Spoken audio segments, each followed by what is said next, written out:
What's going on, everyone? I'm just a typical, average American here today to react and learn about the paras. So, to be completely honest, I've never heard of the paras before, but apparently the paras are actually an elite part of the British military.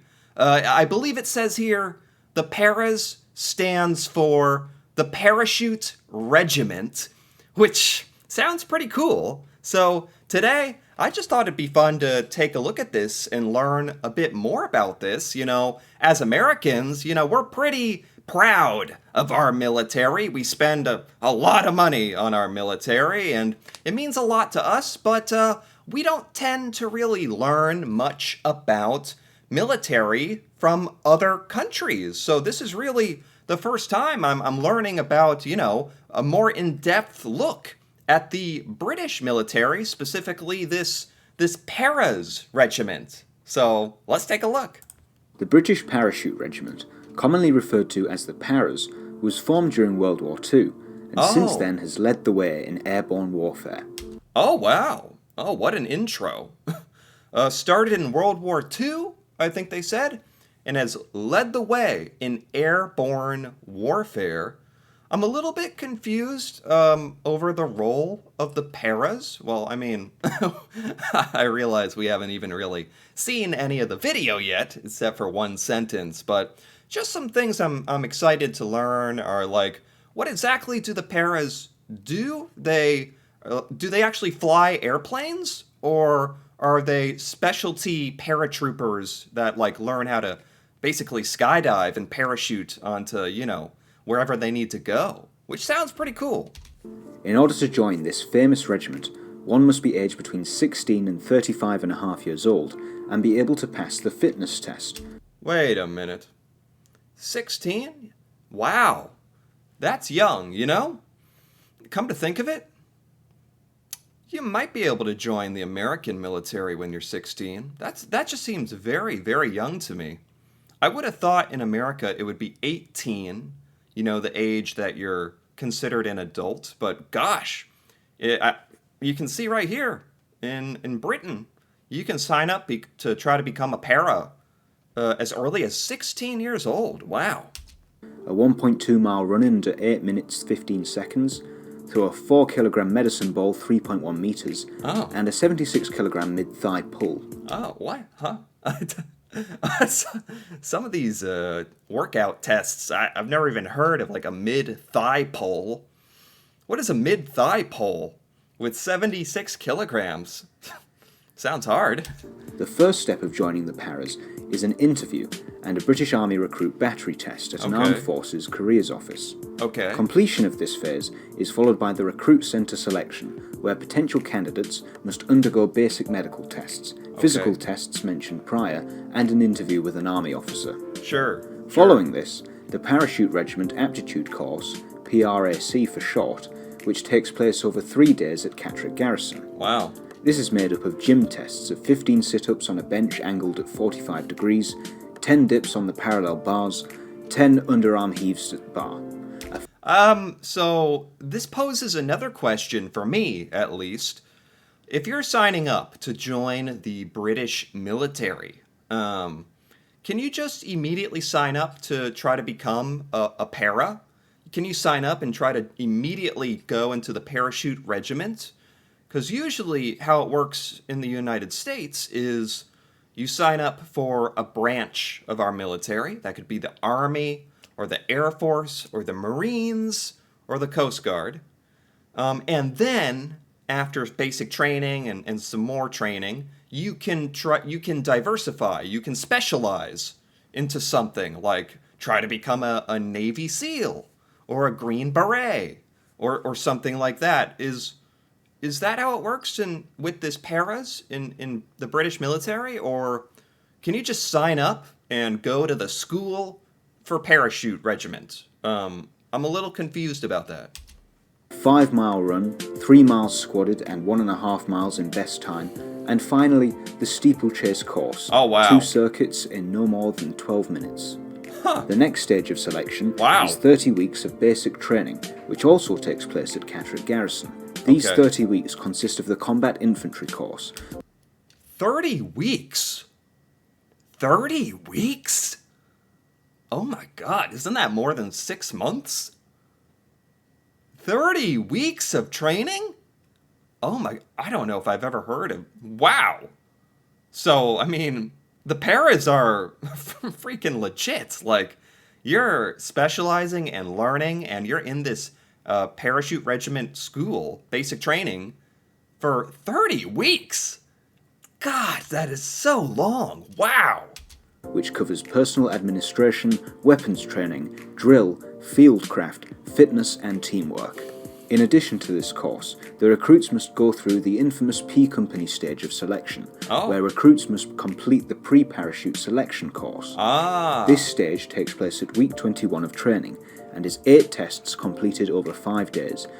Wow, 21 weeks in, you can, like, fail.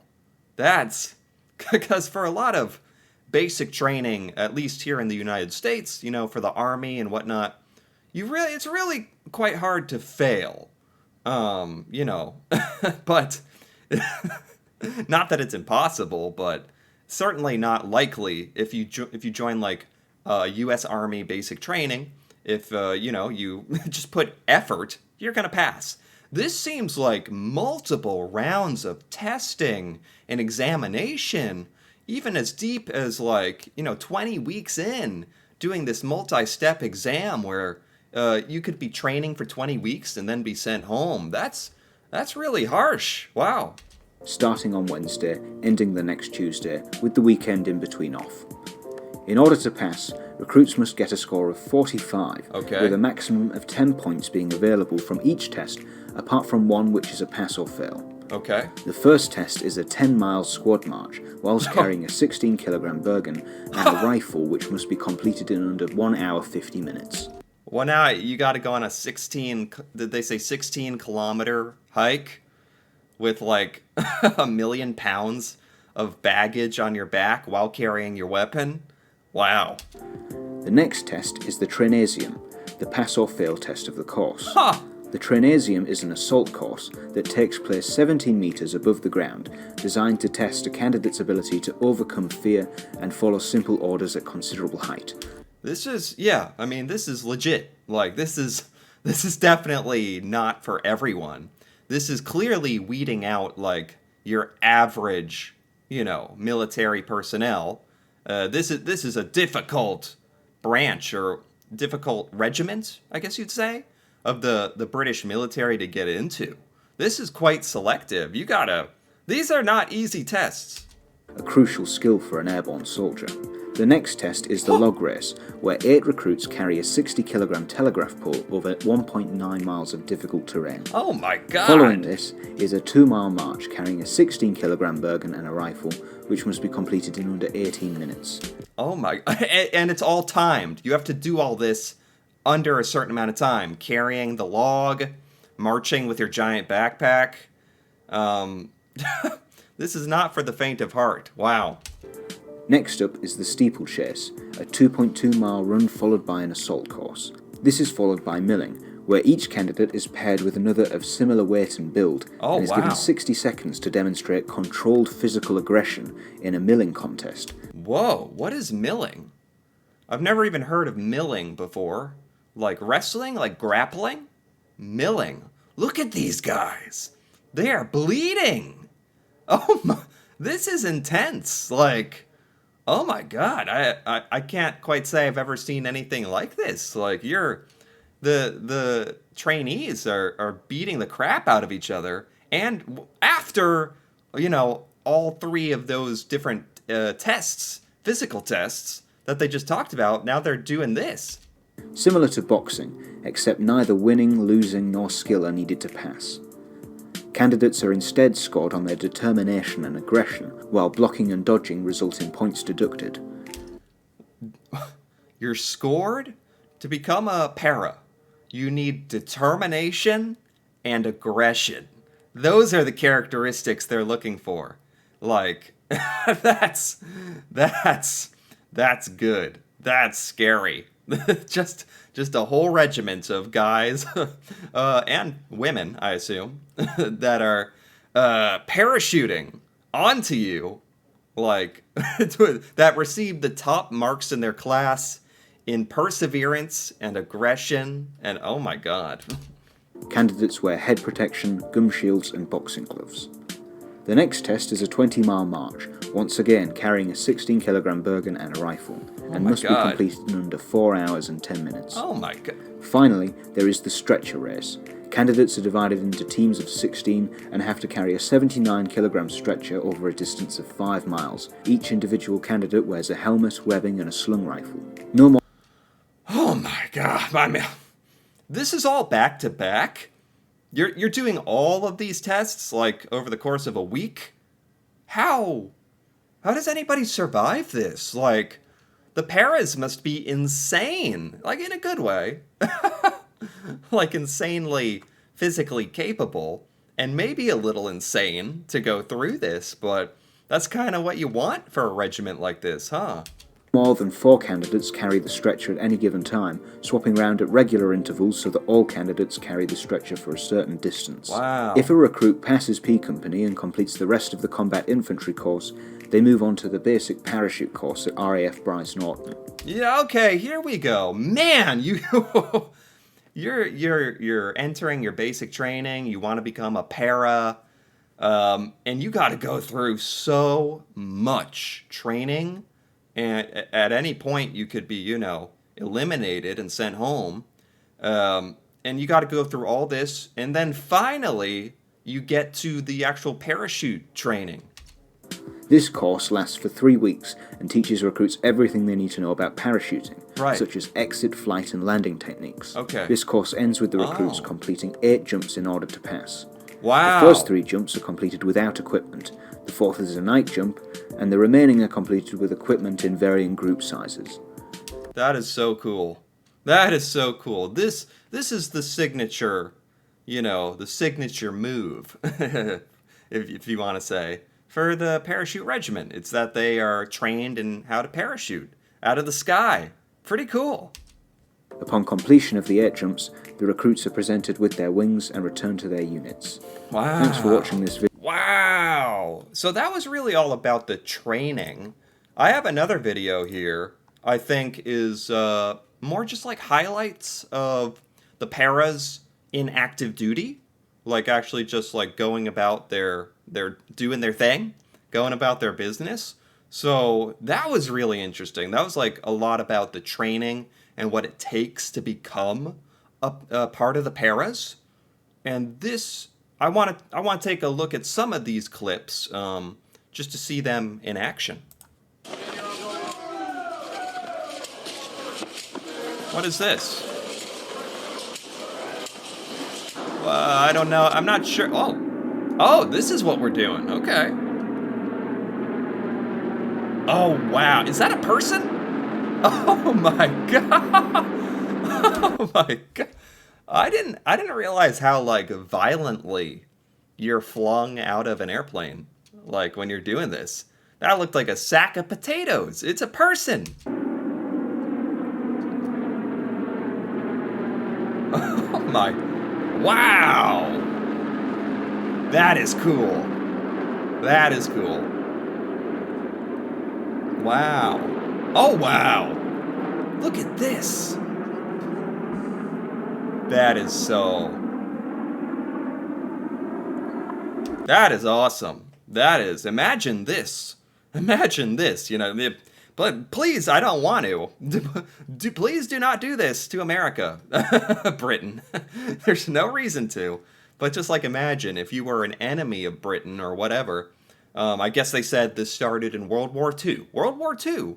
Just imagine all these highly trained, highly specialized parachute soldiers,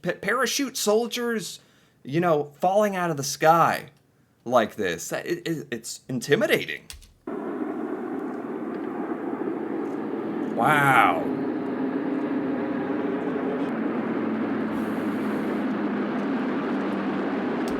They have the capability to deploy at a very short notice, by air, anywhere in the world. Man, they sure deploy really close together. Like, you got to know what you're doing to parachute, this close to each other. You got to be, like, very, very accurate. Wow.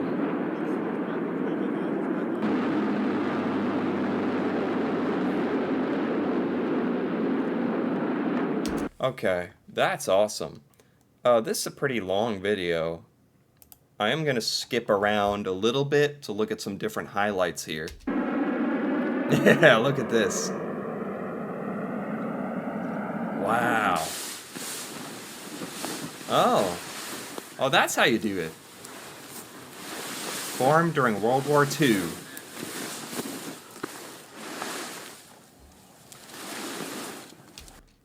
They took part in many parachute assaults, often landing ahead of other troops. So the paras are often the first to fight. Like, they're deployed very quickly, brought to the combat zone, and they do, but as per their namesake, they are deployed via parachute straight onto the battlefield.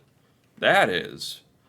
So you gotta be brave to be a para, as well as highly skilled, highly athletic. You gotta be extremely brave as well, because you're going into the thick of it. That is the purpose of your training, that you can be parachuted down basically anywhere at any time.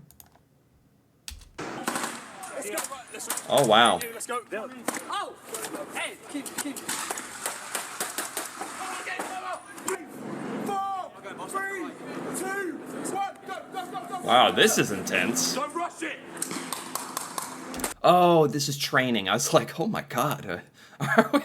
Is this war footage? Is this okay to show? It's really realistic training. I actually thought this was real.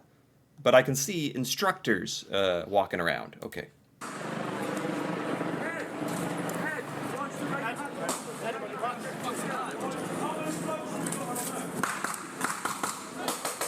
Wow. Jeez, this training is very realistic. Oh my gosh. And the parachuting?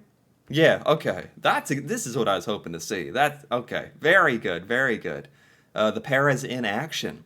This was awesome, honestly. I had never heard of the paras before.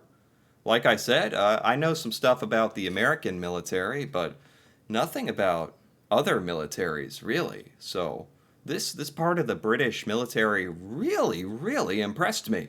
Really. This was awesome. I enjoyed learning about this. Anyway, if you enjoyed this as well, feel free to give this video a like or leave a comment with your thoughts on the paras, Britain's elite airborne parachute regiment. That'd be interesting to hear about, especially if you're British and maybe you're familiar with them. And if you're interested in more videos like this, me reacting to Britain and learning about British culture, feel free to subscribe for more. And until then, thanks for watching, and see you next time.